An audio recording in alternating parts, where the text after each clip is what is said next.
everybody, ketemu lagi bareng Mbak Yu di podcast Suka-Suka Agustus part kedua.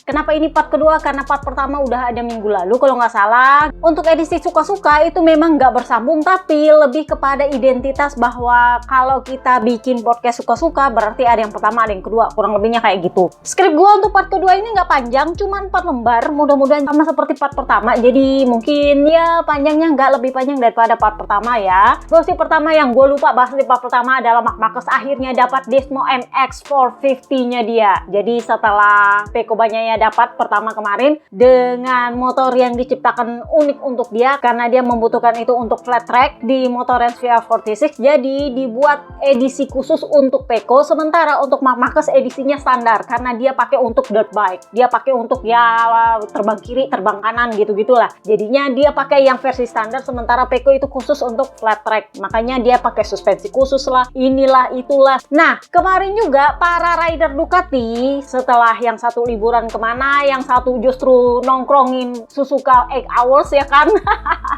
Itu adalah mimpi yang belum kesampaian untuk Pecco. Mereka ngider bareng-bareng di Balaton Park, Hungaria. Menurut gue di antara para rider MotoGP, mereka adalah para rider MotoGP pertama yang ngerasain Balaton Park selain para rider MotoGP lainnya, karena setahu gue belum ada yang ngerasain itu bareng sih setahu gue, karena kemarin yang menguji adalah para test rider dan sisanya adalah para rider WSBK dengan review yang gak terlalu bagus.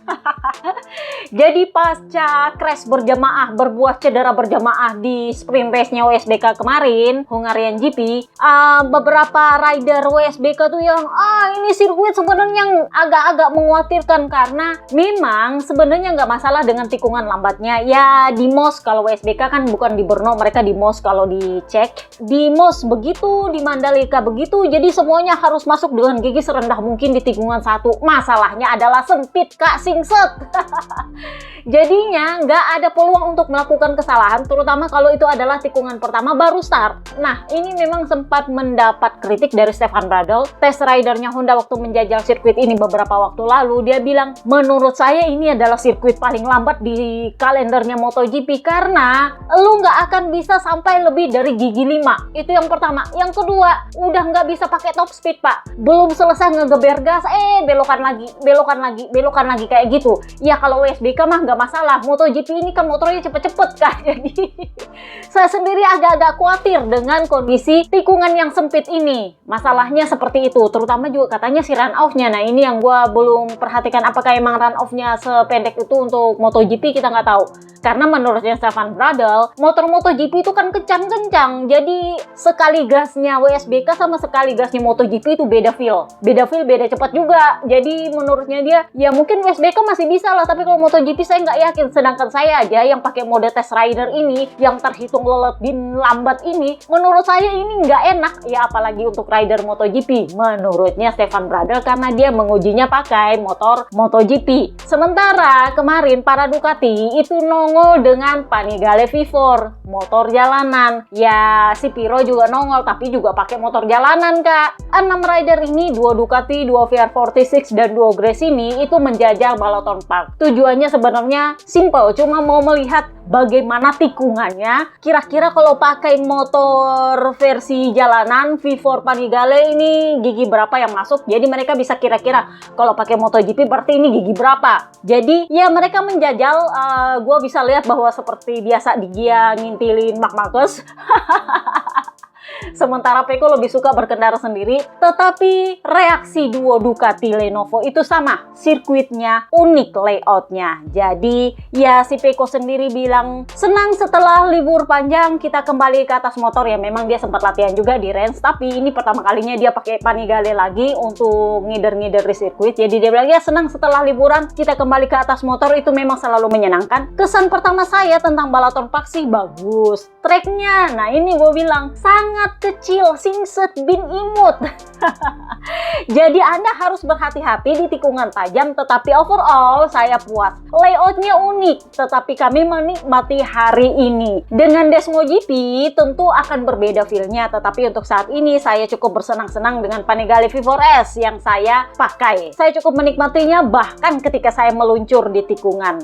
Jadi kalau pakai Panigale yang lebih lambat daripada Desmo, dia cukup menyukai masuk di tikungan dengan cara meluncur. Nah, kalau Desmo kan lain cerita, terutama GP 25-1.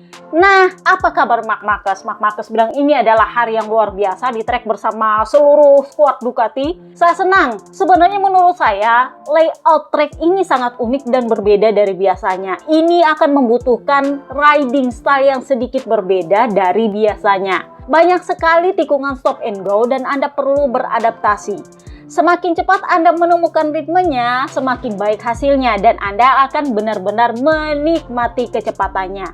Aspalnya juga sangat bagus karena mereka melakukan pekerjaan yang hebat karena itu kan sirkuit baru Kak, jadi aspalnya masih celing-celing bling. Dan bahkan setelah dipakai oleh WSBK masih bagus aspalnya. Lu kira Mandalika yang harus dipakai WSBK melendut-melendut gitu. Eits. Jadi ya menurutnya Marc Marquez ya aspalnya udah bagus. Mereka melakukan pekerjaan yang hebat dalam membangun sirkuit ini. Saya sangat menikmati diri saya dengan Panigale V4S, tetapi saya tidak sabar untuk balapan di sini dengan motor MotoGP saya. Jadi kesimpulannya adalah sirkuit ini punya banyak tikungan yang memerlukan gigi sangat rendah. Aturannya kalau mau pakai Desmo berarti harus punya pengereman yang bagus kalau lu memang mau menggeber motor lu. Nah masalahnya adalah seberapa berani lu menggeber motor lu dan seberapa yakin lu pakai rem lu untuk masuk tikungan yang giginya rendah itu. Artinya ya kurang lebihnya Pecco bakal kesulitan sih sebenarnya.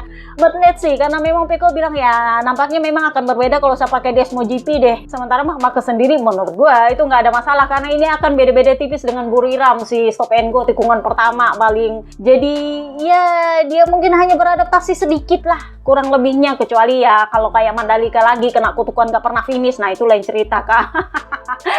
Mandalika sejauh ini kutukan belum pernah finishnya belum terpatahkan, jadi ya karena ini sirkuit baru nggak tahu juga apakah dia bakal finish atau enggak. Tetapi dia sedang dalam proyek untuk mempermalukan Valentino Rossi di Misano. Apa itu? Dia pengen kunci Jordan di Misano. Emang bisa? Ya logikanya bisa.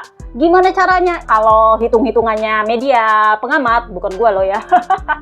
Media ABR punya hitungan, gue malas ngitung-hitung.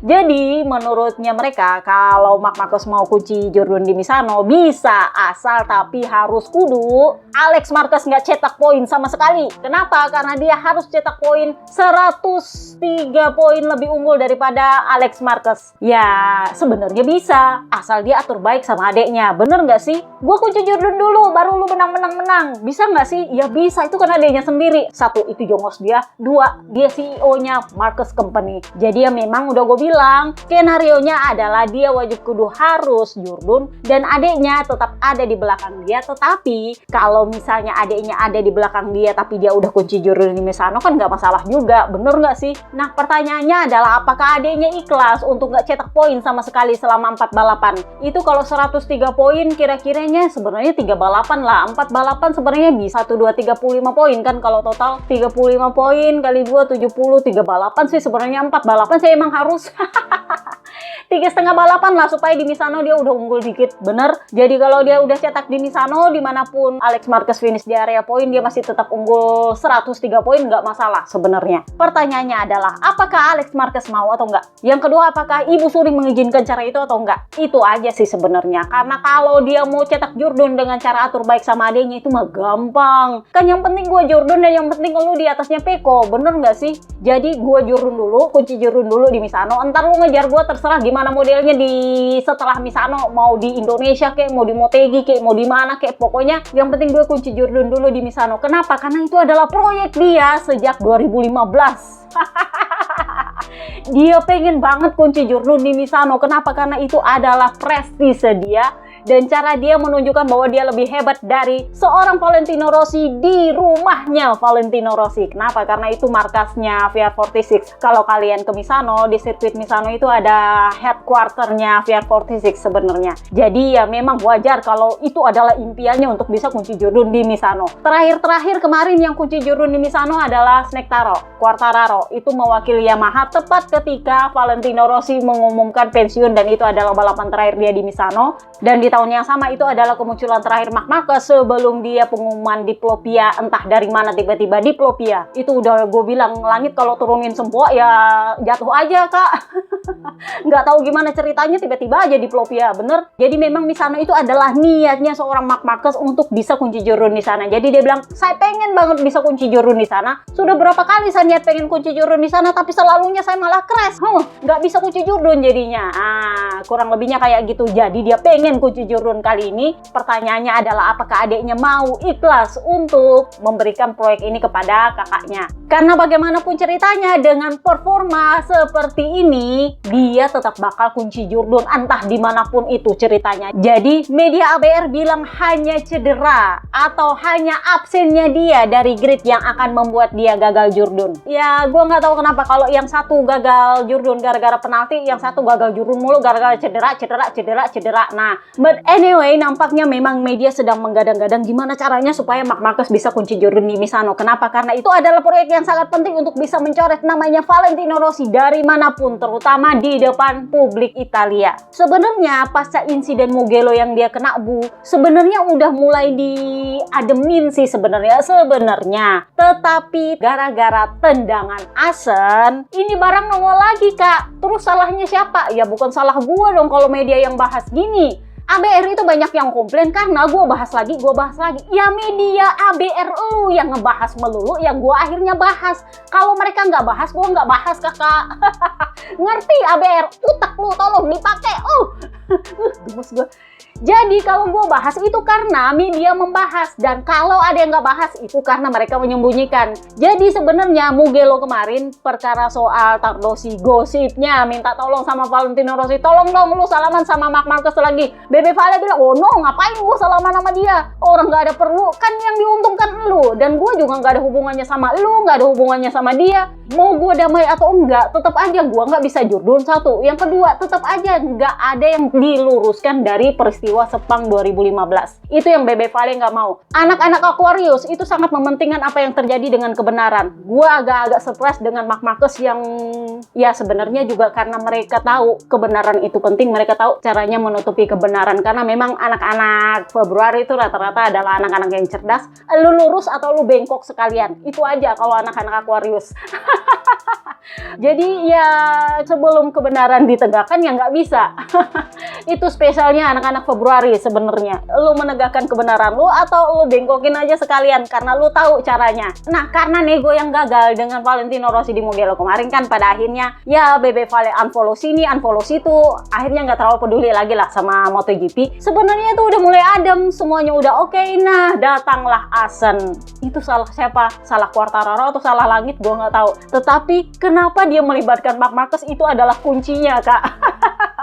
Sebenarnya kalau tendangan itu melibatkan rider lain, mungkin kita nggak akan terlalu bahas. Cuman masalahnya itu melibatkan Marc Marquez di posisi yang sama ketika di Sepang Clash 2015. Dia emang kena tendang beneran. Sementara di 2015 itu kan nggak ketahuan apakah memang dia kena tendang atau nggak. Dia sendiri ketika baru wawancara pertama, dia bilang itu ditendang, bla bla bla bla bla. Nah setelah itu mulailah dia bilang, oh saya cuman didorong, dipush. Habis itu Honda bilang mau keluarin telemetri, tapi akhirnya nggak jadi. Gue curiga karena di telemetri itu ketahuan dia nekan rem lebih dari 3 detik.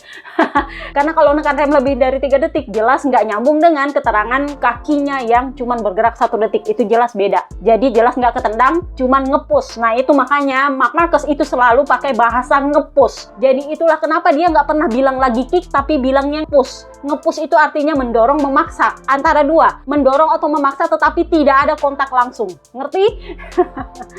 Karena gue curiga sebenarnya di telemetri pun itu membuktikan bahwa nggak ada yang namanya tendangan itu. Karena kalau dia memang nendang, maka tekanan remnya di telemetri itu akan terjadi cuma 1 detik, tek gitu. Karena kan Bebe Vale punya kaki bergerak emang cuma 1 detik. Kalau dia lebih dari 2 detik atau 3 detik, jelas bukan kakinya Vale, jelas itu tangannya Marc Marquez. Jadi kalau kelihatan, nah itu ya maaf, buktinya justru akan berkata lain. Nah itulah kenapa kebenarannya Sepang Clash 2015 itu cuman ada di tangannya seorang Marc Marquez, dan dia yang tahu gimana caranya membelokkan karena dia yang menuduh. So, gara-gara Asen Kick kemarin, ya sebenarnya si media ABR itu menutupinya sedemikian rupa. Cuman lu mau nyalain siapa? Kamera live? Atau mau nyalahin Quartararo yang mengaku bahwa dia sengaja melakukan itu karena dia takut juga jatuh apa gimana? Pokoknya dia bilang saya nggak mau disalip. Intinya adalah itu usaha saya, gimana caranya supaya saya bisa berbelok, katanya dia. Nah, sementara Marc Marquez, nah ini masalahnya, Marc Marquez sendiri bilang, ya kalau emang saya jatuh gara-gara tendangan itu, ya itu saya yang salah. Nah, itu kuncinya. Dia mengaku bersalah di tendangan Asen, sementara di tendangan Sepang dia bilang Valentino Rossi yang salah, Valentino Rossi yang kena penalti. Padahal di aturan tikungan yang benar itu tetap yang di dalam dan yang di depan. Nah, jadi ya memang sebenarnya posisinya dia salah di Sepang Clash kemarin. Jadi bahkan di Asen Kick kemarin juga dia bilang, ya kalau gua jatuh gara-gara itu tendangan, emang ditulis tendangan loh sama media ABR. Karena emang dia nendang, kamera live juga kelihatan dia nendang soalnya. Jadi dia bilang, ya kalau saya jatuh gara-gara itu tendangan, ya itu saya yang salah karena saya terlalu optimis di tikungan. Saya pikir bahwa saya bisa tetap di depan, tapi ternyata Quartararo lebih baik ketika masuk di tikungan, sehingga saya berusaha untuk menutup tikungan, tapi dia sudah terlanjur di depan. Dia udah bilang kayak gitu. Jadi sebenarnya ini adalah presiden untuk Sepang Kick. Itulah kenapa, karena gua bahas di podcast, kayaknya ada yang dengar nih dari luar, jadinya dibahas mulu kak. Gue tahu bahwa media ABR berusaha ditutup, tapi karena gue bahas kemarin di Sepang Kick vs Asen Kick, nah mulailah mereka mempertanyakan itu ke Marc Marquez, dibahas lagi. Intinya adalah gimana caranya berusaha untuk membuat Valentino Rossi salah, Valentino Rossi itu buruk image-nya. Jadi mulailah di Silverstone kemarin ada wacana untuk bikin dokumenter. Setelah itu di Sachsenring mulai ditanya sama Marc Marquez, lu mau damai apa kagak? Setelah itu di Brno, lu tahu siapa yang ditanya? Opa Ago. Jadi karena Opa Ago ini adalah orang Italia, dan di saat yang sama mereka sedang dalam proyek mempermalukan Valentino Rossi di Misano, dan di saat yang sama mereka berusaha mengambil hati orang-orang Italia. Karena gini, kalau Marc Marquez bisa kunci jurun di Misano, mau nggak mau publik Italia itu nggak mungkin ngebu dia. Bener nggak? Itu intinya sampai proyek ini ada. ABR punya hak untuk mengejek-ngejek Valentino Rossi, di saat yang sama Italia yang nonton ke sana, terutama karena ini adalah biasanya si pendukungnya Valentino Rossi yang nongol di Misano kak. Karena itu adalah rumahnya Valentino Rossi. Kebanyakan yang nongol adalah fansnya Valentino Rossi, bukan fansnya Ducati. Kalau fansnya Ducati itu ngumpulnya di Mugello, sedangkan fansnya Valentino Rossi dan fansnya Aprilia itu ngumpulnya di Misano. Jadi mau nggak mau mereka harus mengakui seorang Marc Marquez di sana. Kalau dia kunci jurun di sana, kalau sampai berani ngebu, itu artinya mereka layak untuk dinyi oleh seluruh dunia.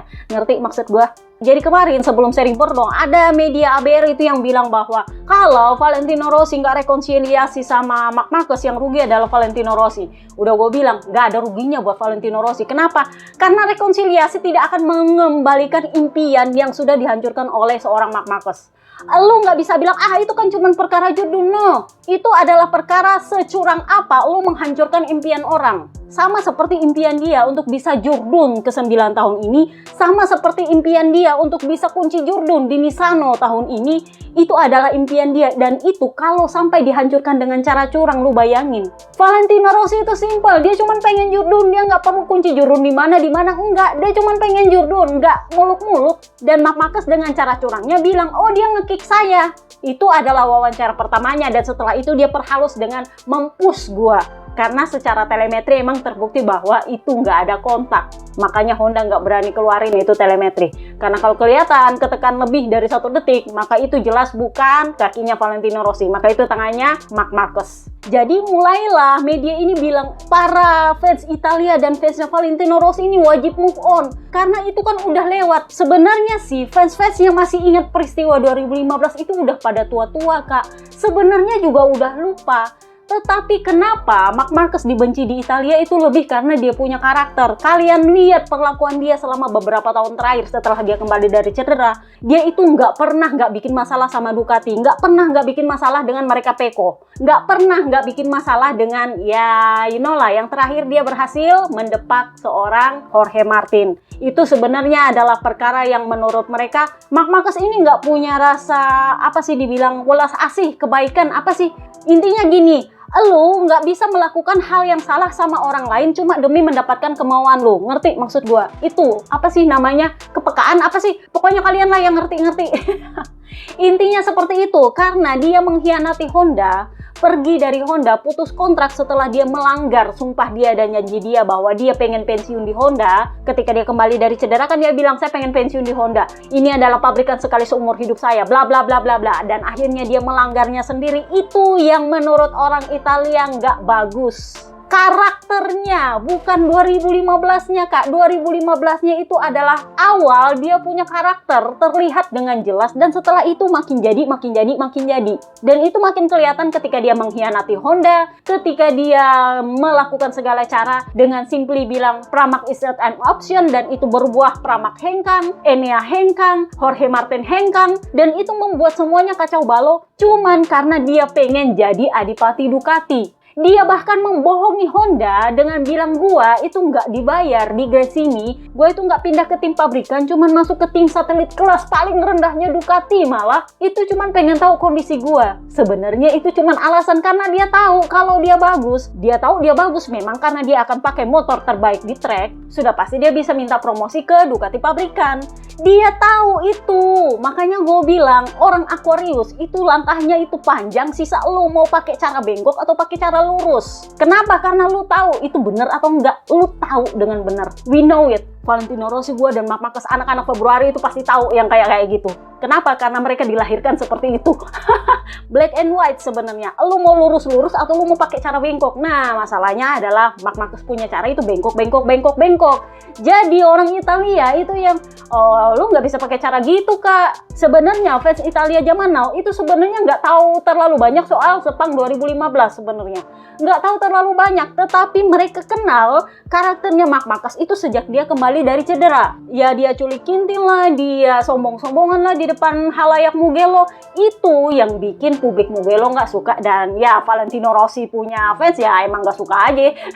Emang udah tahu dari 2015 ya kayak gitu ya wajar lah dia kayak gitu. Kita mah meh aja. Nah, sementara publik Italia yang nggak tahu cerita aslinya 2015 itu mengenal Marc Marquez dari karakter yang dia tunjukkan selama dia belum masuk jadi rider pabrikannya Ducati. Jadi ya sebenarnya nggak ada hubungannya dengan Valentino Rossi, cuman karena media aber selalu merasa ini ada hubungannya dengan Valentino Rossi ya, karena memang di Italia Valentino Rossi itu adalah legenda. Ibarat kata kalau di Argentina itu Maradonanya Argentina lah. Nah, kayak gitulah Valentino Rossi di Italia. Sayangnya kenapa Marc Marquez nggak kayak gitu di Spanyol, gua nggak ngerti juga, jangan pertanyakan. Tapi yang jelas seperti itu ceritanya. Jadi mereka berharap dengan proyek memenangkan Marc Marquez di Misano, nama Valentino Rossi itu akan terhapus dan Marc Marquez bisa sedikit termaafkan dan diakui kehebatannya. Karena Misano itu kan masih jauh dari akhir musim. Jadi kalau dia bisa kunci jurun lebih cepat dan itu di Misano, mau nggak mau ya harapannya publik Italia mengakui kehebatannya seorang Marc Marquez. Katanya seperti itu. Jadi Opa Ago bilang gini loh, menurut saya sudah waktunya kita mengakui bahwa dia adalah rider yang hebat dan dia pantas mendapatkan segalanya. Kita harus hormat kepadanya, bukan mencemooh dia. Itu katanya Opa Ago kepada para publik Italia dan para fansnya Valentino Rossi. Dia minta tolong lu menghormati seorang Marc Marquez karena dia hebat. Dia bisa meraih semuanya. Dia sudah melewati begitu panjang masa-masa sulit yang untuk rider biasa itu sulit untuk keluar darinya. Dan untuk dia mulai menang lagi, dia harus merelakan uang dari Honda untuk bergabung dengan tim satelit. Jadi intinya Opa Ago bilang, ya tolong gini, lu move on lah, lupakanlah, karena dia ini kasihan, sudah kena karmanya, sudah cedera segitu panjangnya, sudah nggak pernah menang lagi, dia sampai harus mengkhianati Honda. Bukan masalah uang sih, kalau menurut orang Italia itu bukan masalah uangnya, tapi masalah komitmen lu. Komitmen lu untuk bersama Honda susah atau senang. Itu kan intinya orang Italia, bukan masalah uang. Tapi ya Opa Ago bilang, dia itu sampai merelakan uang dari Honda yang 25 juta euro per tahun itu demi pindah ke tim swasta, ke tim satelit Ducati yang nggak dibayar, dia justru membayar pay rider demi bisa menang lagi. Nah justru itu intinya orang Italia nggak suka sama dia. Cuman gara-gara lu pakai motor yang nggak bisa menang lagi, lu pindah meninggalkan kontrak lu yang sisa 1 tahun di saat Honda itu lagi butuh-butuhnya orang yang bisa membangun motornya. Tapi lu pindah demi motor yang udah jadi hasil kembangannya Pecco, dan setelah itu lu backstabbing Pecco. Kan kayak gitu ceritanya. Makanya orang Italia itu nggak suka sama dia. Sorry, Opa Ago. That's the problem. It's not about the money. It's not about the record. It's not about how great he is and how suffer he was when he injured. No, this is about character. Ini tentang karakternya dia. Jadi kalaupun Marc Marquez berhasil patah rekornya Bebe Vale dan patah rekor sini, patah rekor sana, patah rekor situ untuk membuktikan betapa hebat dia, sorry tuh saya, menurut gua itu tidak akan membuat golnya Liberty Media bisa lebih baik. Kenapa? Karena Valentino Rossi sekarang dikenal di balapan mobil. Jadi gini, kenapa Liberty Media dan media ABR ini lagi gencar banget untuk gimana caranya supaya fansnya Valentino Rossi move on dan fans Italia move on? Itu karena tujuan mereka adalah untuk menambah audiens dari luar MotoGP untuk masuk ke MotoGP. Ngerti? Nah, sementara di MotoGP, ya yang saat ini yang bercokol adalah ABR, dan ABR bilang, oh Marc Marquez itu hebat, bla bla bla bla bla bla. Tetapi ada pengecualian. Fans Italia masih meh sama seorang Marc Marquez, apalagi fansnya Valentino Rossi yang dari dulu, oh no.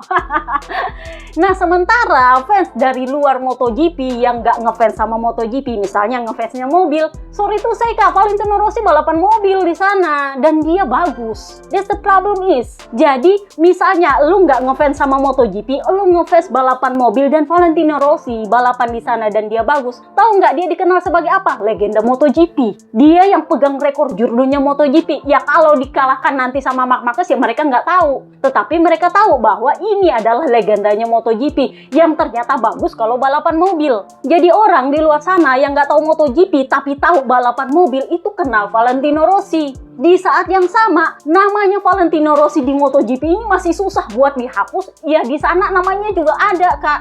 Jadi ya agak susah. Ngerti maksud gua? Ini adalah proyek yang agak susah untuk Liberty Media. Untuk proyek dapat audiens baru.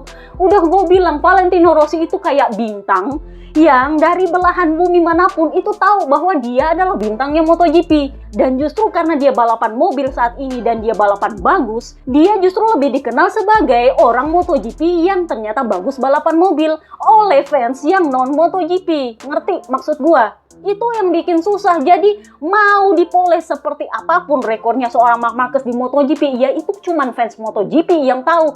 Fans non MotoGP mah nggak peduli. Mereka yang suka nonton F1 atau suka menonton balapan mobil ketahanan, itu taunya Valentino Rossi. Kalau dia nongol di F1, orang tahu dia adalah legenda MotoGP. Apalagi kalau dia ada di podiumnya balapan mobil, orang tahu bahwa itu adalah dia. Mereka nggak tahu Marc Marquez siapa, bodo amat. Bener nggak? Mereka nggak peduli juga, oh rekornya berapa kali menang, berapa kali jurun, nggak ada yang peduli mah. Mereka taunya Valentino Rossi. Itu masalahnya. Jadi mau dipoles bagaimanapun rekornya seorang Marc Marquez di sana, Valentino Rossi punya kejayaan di luar MotoGP itu ada sendiri. Dia membangun, dia punya kerajaan dengan caranya yang gue nggak harus memaksa diri gue untuk bangun kerajaan ya. Gue yang penting gue senang-senang balapan. Kan dia sesimpel itu sebenarnya hidup dia. Nggak perlu cara culas dan segala macam. Makanya dia itu nggak suka sama orang culas, karena memang kebanyakan anak-anak Februari seperti itu, nggak suka cara culas. Tapi kalau sekali culas lu kayak psycho, serius. Itu potensinya anak-anak Februari. Kalau lu bengkok ya sekalian bengkok, kalau lu lurus sekalian lurus. Jadi Valentino Rossi itu ya, dia juga nggak maksud membangun fanbase-nya dia di mana-mana. Dia sebenarnya kalau menurut gue ya, dia nggak terlalu peduli sudah sama fansnya, karena dia tahu masa dia sudah lewat. Dia sendiri udah bilang masa gue udah lewat. Tetapi orang tetap tahu dia adalah legenda MotoGP, bahkan yang di luar MotoGP. That's the problem is. Makanya gue bilang di luar MotoGP orang itu lebih kenal Valentino Rossi dan seorang Toprak kalau soal balapan motor. Kenapa? Karena Valentino Rossi itu balapan mobil dan semua orang tahu bahwa dia adalah legenda MotoGP. Sementara Toprak ya, he is what he is. Dia emang bagus di WSBK dan terutama di Asia dia sangat terkenal. Jadi ya menurut lo sebenarnya ya begitulah. Marc Marquez ini cuma terkenal di Eropa, di luar Italia, sorry. Ya dia dikenal juga sih di Italia tapi nggak terlalu disuka. Nah sementara kalau di luar Eropa ya banter di Indonesia. Kenapa? Karena Indonesia adalah fanbase-nya pengguna motor paling besar di Asia. Jadi ya memang selain di Eropa, Indonesia itu adalah pangsa pasarnya MotoGP. Itulah kenapa dalam wawancara terbarunya Dan Rossomondo ini, kalau kalian sudah ngintil gue dari tahun lalu, kalian pasti ingat dia adalah direktur pemasarannya Dorna, yang adalah mantan kepala pemasaran di NFL, gue lupa NBA, kurang lebihnya kayak gitu. Jadi dia tugasnya adalah memberikan promosi kepada sponsor-sponsor potensial untuk bisa bergabung dengan MotoGP. Dan itulah kenapa gosipnya LM itu mendapuk dia untuk mengatur gimana caranya supaya balapan di Eropa itu udah nggak terlalu sering digelar. Katanya sih seperti itu. Jadi Dan Rossomondo itu bilang, kami berusaha bagaimana caranya supaya lebih memperkenalkan MotoGP ini di luar Eropa, karena selama ini stigmanya itu hanya berputar-putar di Eropa, terutama WSBK. WSBK itu cuma di Eropa tok, dan itu alasan kenapa BMW sebenarnya sempat bilang mau pindah ke MotoGP, tapi ya nanti kita bahas itu apa ya dia bilang CEO-nya. Tetapi yang jelas, karena MotoGP ini sejak lama cuma berkutat-kutat di Eropa, jadinya menurut Dan Rossomondo, kami ingin memperkenalkan MotoGP ini kepada sponsor-sponsor di Amerika agar mereka tertarik untuk menampilkan produk mereka atau merek mereka di MotoGP. Itulah yang kami lakukan di F1. Tetapi ya, kami mengerti, kan Marcus bilang, MotoGP ini punya fansnya sendiri, punya pemikirannya sendiri. Jadi Rossomondo bilang, ya kami mengerti. Liberty Media juga mengerti bahwa MotoGP ini bukan F1. Tentu kami tidak akan kopas begitu saja sistem dari F1 ke MotoGP. Tetapi kami akan melakukan semacam perubahan, dan sudah pasti akan ada perombakan untuk membuat MotoGP ini bisa digelar dan diatur dengan lebih baik, sehingga menarik sponsor untuk bisa menanamkan investasi mereka di MotoGP. Itulah kenapa kami mengincar pangsa yang lebih besar di luar Eropa, terutama di Asia dan Amerika. Itu katanya Dan Rossomondo. Sejauh ini CEO Opa Ezpeleta masih bertahan di kursinya paling nggak sampai akhir tahun. Tetapi ada perombakan di Dewan Direksi. Gua lupa siapa-siapa, ada 2 orang itu dimasukkan katanya dari Liberty Media untuk mengatur MotoGP. Jadi kata Dan Rossomondo, perluasan balapan ke benua Asia dan Amerika ini adalah tindakan untuk menyeimbangkan dengan balapan yang banyak digelar di Eropa. Apakah kami ingin lebih banyak pasar untuk balapan? Ya tentu saja, tetapi kami juga ingin memastikan bahwa kami bisa memaksimalkan sirkuit yang ada. Jadi 2028 katanya Arab Saudi akan menggelar. Gua nggak tahu siapa lagi yang akan dikorbankan di antara para sirkuit ini. Katanya Asia itu akan dibela-belain meskipun royaltinya diutang-utangin. Katanya sih Indonesia akan dibela-belain karena itu adalah pangsa pasarnya MotoGP. Kalau mau ngutang royalti lagi kayaknya nggak apa-apa deh, karena ini adalah sirkuit paling utama. Phillip Island sendiri katanya sih gosipnya mulai dipikirkan untuk apakah dihapus atau enggak, karena kondisi cuacanya katanya agak-agak kurang bersahabat kecuali kalau dipindah jadwalnya. Cuman masalahnya adalah dipindah jadwalnya juga gosipnya sih agak-agak kurang pas dengan Eropa punya. Nah itu katanya, gue nggak ngerti lah gimana-gimananya. Jadwalnya itu juga nego-nego dengan Dornanya sendiri, itu yang gue nggak ngerti. Jadi targetnya LM sekarang bukan kepada tambahan pabrikan tetapi pada tambahan sponsor. Jadi gosip berhembus sepoi-sepoi. KTM itu gosipnya kembali lagi diragukan apakah akan melanjutkan tahun 2027. Kalau di podcast Suka-Suka part pertama kemarin, Pit Bearer kan bilang, oh ya kami nampaknya harus buru-buru untuk mengejar mesin 850cc untuk tahun 2027. Tetapi kabar terbarunya dari India, ternyata Rafiq Bajaj, CEO-nya Bajaj Auto bilang, kita belum janji. Kenapa seperti itu? Nah, ini nih gosipnya, Rafiq Bajaj nggak mau mengeksekusi opsi saham itu di bulan Oktober. Jadi dia akan tetap memberikan pinjaman uang kepada KTM, tetapi cuma mau mengambil bunga dari uang yang dia pinjamkan. Tetapi di saat yang sama dia nggak mau mengeksekusi opsi saham itu, nggak mau mengambil alih sahamnya KTM. Itu artinya dia akan meminta pengembalian uangnya plus bunganya yang katanya 10-12% itu, alih-alih mengeksekusi sahamnya Stefan Pirer di KTM. Nah, gara-gara ini kalian sudah dengar di part pertama kan udah gue bilang Viñales mulai dalam tanda tanya, tetapi Papi Poncharal bilang bahwa akan sulit untuk mendepak Viñales dari KTM. Kenapa? Karena menurut dia, Viñales itu sekarang adalah kaptennya KTM. Jadi meskipun ada duo pabrikan, Binder sama Acosta di tim pabrikan, tetapi di KTM-nya sendiri Viñales adalah kapten. Ya, selain fakta bahwa dia juga punya saham KTM, tetapi juga karena dia gosipnya adalah pengembangnya KTM pasca performa bagusnya di Qatar. Jadi ketika dia punya performa bagus di Qatar, sebelum dia kena penalti tekanan ban yang 16 detik itu, jahat banget nggak sih?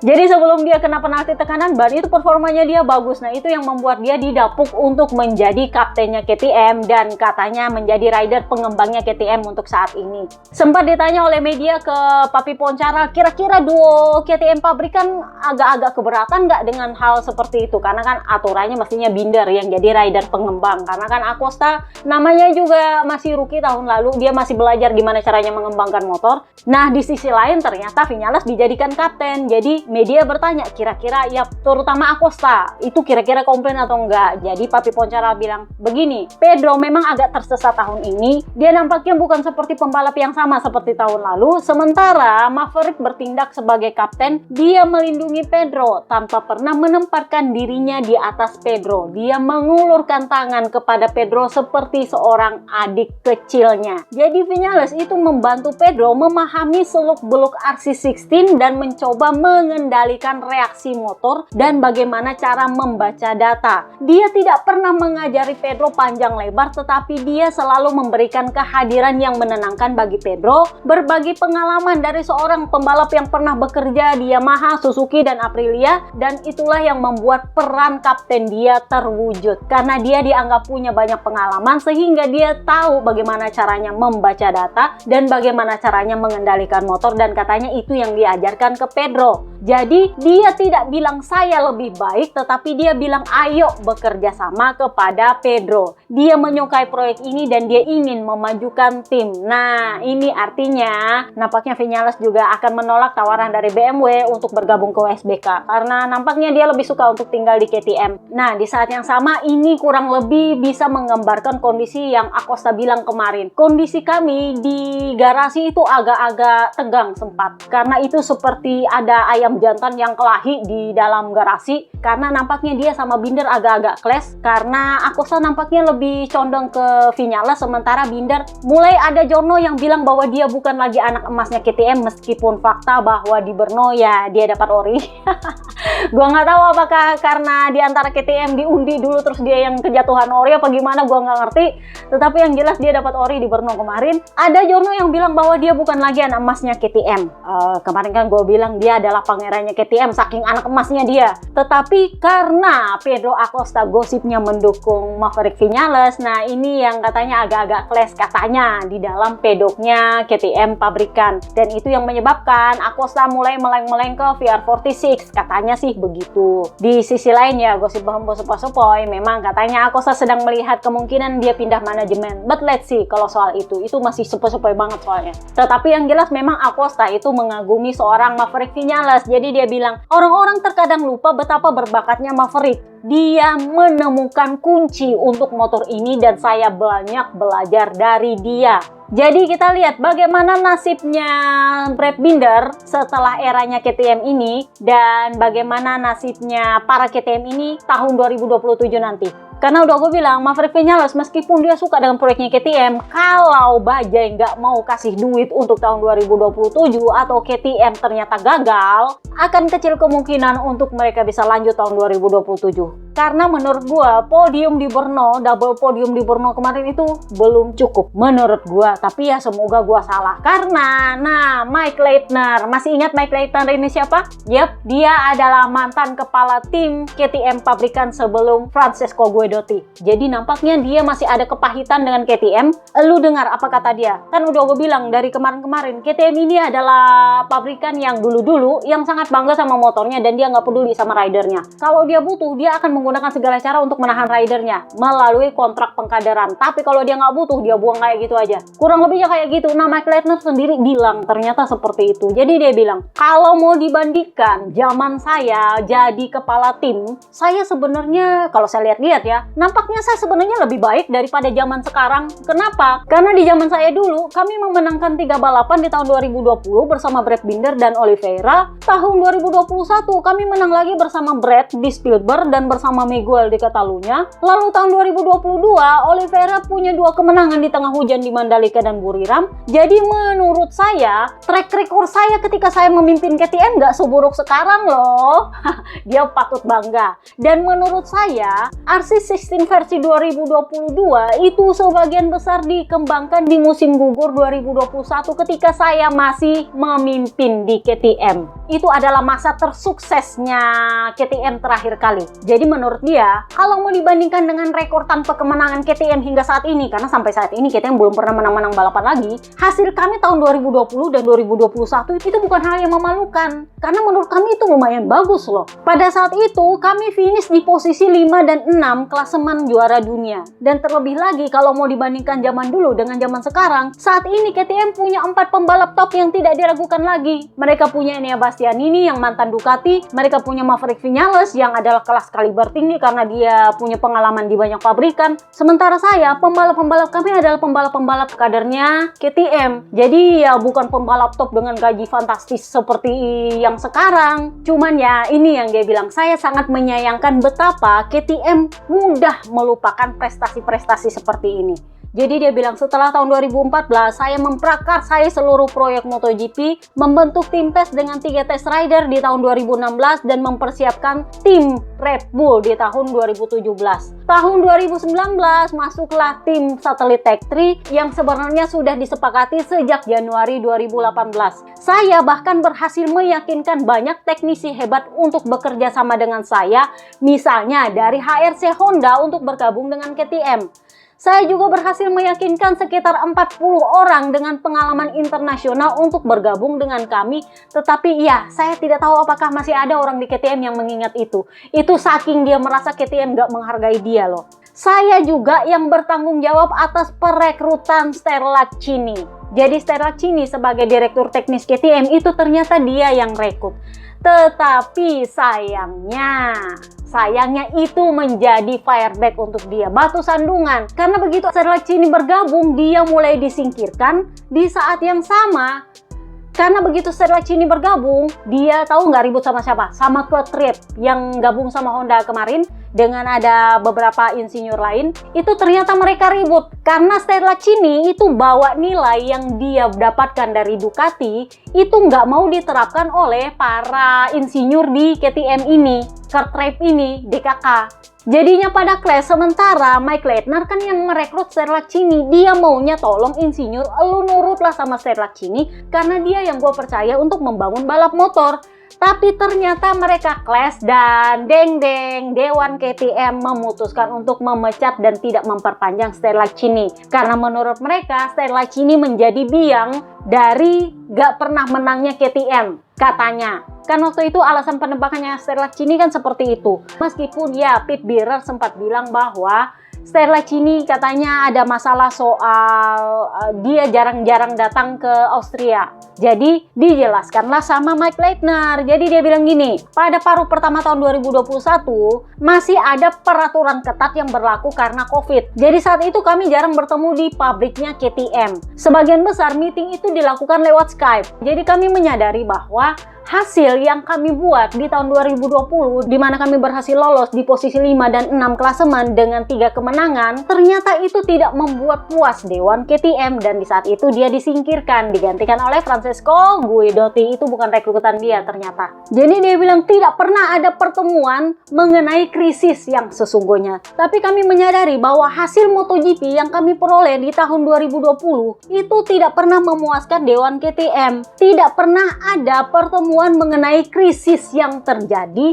atau ada keberatan dari Dewan KTM karena kami hanya bertemu saat balapan dan saat tes dan tidak pernah membahas masalah yang ada secara langsung. Dan pada akhirnya setelah musim 2021 berakhir, dia didepak dari posisi kepala tim, digantikan oleh Francesco Guidotti. Itu bukan rekrutan dia adalah Sterlacchini. Tapi ternyata iya, Sterlacchini ribut sama Ketrip. Jadi yang satu pakai bahasa Italia, yang satu pakai bahasa Jerman. Austria kan pakai bahasa Jerman katanya. Jadi yang mereka katanya agak clash, sementara Mike Leitner itu pengen gimana caranya supaya kita bisa sama-sama bangun ini barang. Nah, menurutnya Ketrip, ini arah pengembangan yang dibawa oleh Sterlacchini ini nggak cocok sama KTM, itulah kenapa KTM nggak menang-menang. Jadinya, sejak tahun lalu, bahkan sebelum Sterlacchini didepak dan tidak diperpanjang, itu Ketrip dan para CS-nya yang mengambil alih departemen balap, sementara Sterlacchini itu dirumahkan gosipnya. Itulah kenapa Pit Bierer waktu tahun lalu sempat bilang bahwa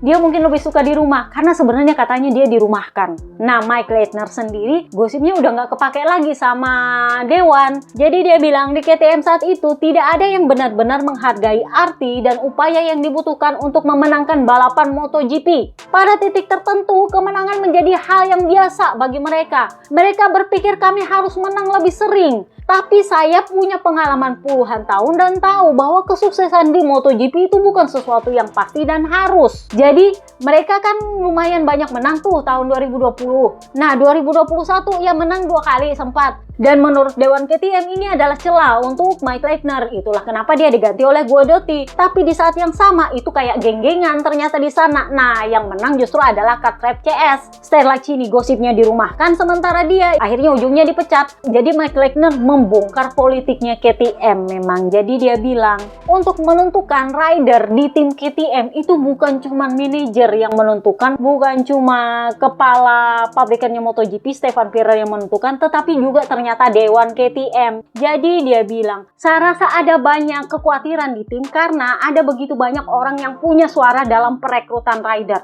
Jadi ini perlu diperjelas. Sejak awal, Pit Bierer dan saya duduk bersama untuk membahas langkah selanjutnya yang akan kami ambil sebagai tim. Misalnya, ketika menentukan siapa yang akan dipromosikan ke tim pabrikan untuk tahun 2020 setelah kepergian Sarko yang dia didepak gara-gara memaki-maki motornya. Pilihannya adalah antara Binder atau Oliveira. Kami menyarankan Binder dan mendapatkan lampu hijau dari Dewan Direksi. Jadi, ketika Oliveira pada akhirnya didepak kembali ke Tech 3 di tahun 2023 untuk memasukkan Jack Miller dari Ducati, saya rasa itu adalah suara yang diambil oleh Dewan Direksi. Tapi saya tidak tahu persisnya karena saya tidak ada lagi di sana. Jadi akhirnya kan orang mengerti bahwa ternyata memang direksinya KTM ini carut-marut dan penuh dengan politik juga. Pertanyaannya adalah kenapa Stefan Pierer membiarkan hal itu? Tapi ya kalau mau dilihat betapa hancurnya KTM dan bahwa Stefan Pierer ternyata tidak bisa menangani itu juga menandakan bahwa dia juga tidak bisa mengatur dewan direksinya dia. Ya dewan KTM lah orang bilang. Kan bahasanya CEO KTM kemarin adalah dewan KTM. CEO-nya KTM itu selalu bilang dewan KTM, itu artinya adalah dewan komisaris. Nah ini yang Mike Leitner bilang, setahu saya, sepengalaman saya, kalau kami punya nama itu harus ada persetujuan dulu dari dewan direksi atau dewannya KTM. Kalau sudah ada persetujuan baru bisa dijalankan, kalau nggak disetujui ya nggak bisa. Katanya seperti itu. Jadi ya harap maklum ketika KTM carut-marut. Nah, Ketripnya sendiri udah kabur ke Honda. Dia ada di bawahnya Papi Albesiano. Dia sendiri kan di podcast Suka-Suka Part 1 udah gue bilang bahwa dia bilang dia hanya menangani motor MotoGP, nggak seperti di KTM di mana dia menangani semua mesin balapnya KTM. Itu lu bayangkan, itu adalah posisi direktur teknisnya KTM loh sebenarnya. Kalau mau menangani seluruh mesin balapnya KTM, itu sebenarnya Sterlacchini yang pegang dan dia mengambil alih. Jadi ya intriknya KTM lumayan lah. Jadi sebenarnya lu nggak perlu kaget lah dengan kondisi carut-marutnya KTM. Gua nggak tahu kenapa Stefan Pierer nampaknya nggak berdaya sama sekali karena sepertinya dia sangat tergantung pada dewan KTM-nya dia. Para pemegang saham lain yang dia sebenarnya juga sempat minjem uang loh ke salah satu komisarisnya KTM dan itu yang sempat bikin dia ribut di pengadilan dan karena ini akhirnya ribut dia pinjam duit lah ke Bajaj. Yang mau tahu itu ceritanya, gue nggak tahu bahas di mana. Pokoknya di bulan Mei, bulan April kemarin lah. So, kita bahaslah BMW. Tadi kan gue janji mau bahas dia. Jadi, kalau kalian ingat-ingat, Toprak kan kemarin itu sempat bilang bahwa dia pengen ke MotoGP, tapi diveto sama BMW, masih ingat? Nah, gosipnya waktu itu dia memang sempat dijanjikan, kalau lu kasih Jordan lagi, dan lu perpanjang sama kita mungkin akan mempertimbangkan untuk masuk ke MotoGP. Sayangnya Toprak udah nggak mau kena tipu. Karena isu BMW mau masuk ke MotoGP ini udah lama banget, dan saking Dorna percayanya BMW bakal masuk ke MotoGP, KTM sampai harus mendepak Pol Espargaro demi seorang Pedro Acosta karena nggak dikasih seat peninggalannya Suzuki. Kan masih ada slot grid peninggalannya Suzuki 2, itu nggak dikasih sama Dorna karena menurut mereka itu hanya untuk tim pabrikan. Tetapi ya ujung-ujungnya pabrikan yang dimaksud BMW nggak masuk-masuk juga. Nah, Toprak memang nggak mau percaya soal itu, jadi dia memang nego pada akhirnya dengan Yamaha. Meskipun nggak bisa masuk ke tim pabrikan karena masalah sponsor, dia masuk ke Pramac karena dia tahu bahwa BMW nggak bakal masuk ke MotoGP dalam waktu dekat. Masih ingat ketika aturan baru 850cc diumumkan tahun lalu? Waktu itu CEO barunya BMW, kalau nggak salah namanya siapa ya? Flash, bla bla bla Flash gitu. Marcus Flash kalau nggak salah namanya. Itu dia bilang bahwa, oh ya, aturan baru ini adalah angin segar untuk BMW karena itu artinya kita sama-sama memulai dari halaman baru yang sama dengan para pabrikan lain sehingga kita sama-sama bersaing. Waktu itu kan bahasanya begitu. Habis itu mulailah berhembus gosip sepoi-sepoi bahwa BMW mulai menawar teknologi dari Suzuki untuk bisa diambil dan mereka mau adopsikan untuk bikin motor di MotoGP versinya BMW. Tapi katanya Suzuki menolak. Jadi ya karena mereka nggak punya dasar, nah mulailah mencela-mencela lagi. Mulai ini bunyi-bunyinya bilang bahwa ya nampaknya kami akan sulit untuk bergabung. Mungkin tidak lebih cepat dari tahun 2028. Nah itu diperjelas lagi kemarin sama Marcus Flash. Jadi dia bilang, kami sebenarnya tahu bahwa MotoGP ini adalah pangsa pasar yang lebih baik daripada WSBK karena WSBK meskipun kami juru di sana tapi itu terlalu Eropa sentris karena dia muter-muternya di Eropa doang. Jadi ya menurut dia memang MotoGP ini pangsa pasarnya bagus. Itu adalah opsi karena menurut kami nampaknya bahkan di tahun 2027 pun itu setelah dia bilang kita bisa memulai di halaman yang baru bersama-sama, akhirnya dia bilang tahun 2027 pun nampaknya tidak mungkin kami bisa bergabung di MotoGP. Ya memang MotoGP itu adalah opsi untuk bisa memperlebar pangsa pasar kami, tetapi kami juga punya opsi untuk ke off-road. Nah, off-road MX ini memang ngider-ngidernya keliling dunia juga. Mereka juga gelar di Indonesia, gelarnya di banyak negara, sehingga pangsa pasarnya juga lebih mendunia daripada WSBK. Cuman masalahnya itu kurang terkenal, tetapi kalau lu jurun di sana dengan motor dirt bike yang bagus, MX yang bagus, ya bisa jadi itu adalah peluang pasar juga. Jadi menurut CEO-nya BMW, masuk ke off-road itu bukan ide yang buruk juga dibanding ke MotoGP.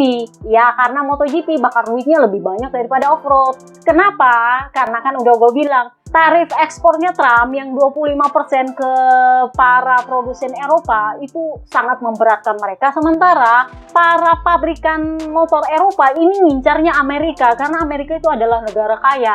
Jadi mereka mengincarnya ke sana, tapi kalau kondisi tarifnya 25% seperti itu ya memang akan menurunkan pangsa pasar di Amerika. Bahkan KTM pun mulai berpikir untuk bikin pabrik di Amerika saking memberatkannya tarif pajaknya Presiden Trump ini. Ya memang gosipnya sudah ada tanda tangan fakta kesepahaman untuk menurunkannya menjadi 15%, tapi itu ada syarat dan ketentuan berlaku Kak, dan itu masih lama menurut mereka, masih jauh panggang dari api, nggak tahu kapan diperlakukan. Jadi ya banyak produsen motor Eropa yang mengalami ya kalau nggak kerugian ya penurunan laba lah di pertengahan tahun ini. Jadi laporan keuangannya mereka di tengah tahun itu kalau bukan rugi ya labanya turun. Nah sementara kalau mau masuk MotoGP itu kan perlu duit gede. Ya BMW jelas nggak mau lah, orang udah laba turun kayak gini tergerus ya mau buang duit lagi di MotoGP, ya mana mau dia. Belum tentu juga pergi ke sana kompetitif ya kan, ya mending ke MS aja yang ngider-ngider seluruh dunia juga, tapi biayanya lebih sedikit, nggak perlu main prototype karena menurut mereka nampaknya pangsa pasar dirt bike MX itu mulai ada kinclong-kinclongnya somehow ya, kalian bisa lihatlah di Indonesia juga mulai banyak yang pakai MX. Memang pangsa pasar dirt bike juga mulai bagus di Asia, dan nampaknya BMW lebih mengincar itu daripada pangsa pasar MotoGP. Menurut gue sih seperti itu. Oke, itu aja podcast kita kali ini. Sorry malah kepanjangan. See you next time guys. Bye-bye.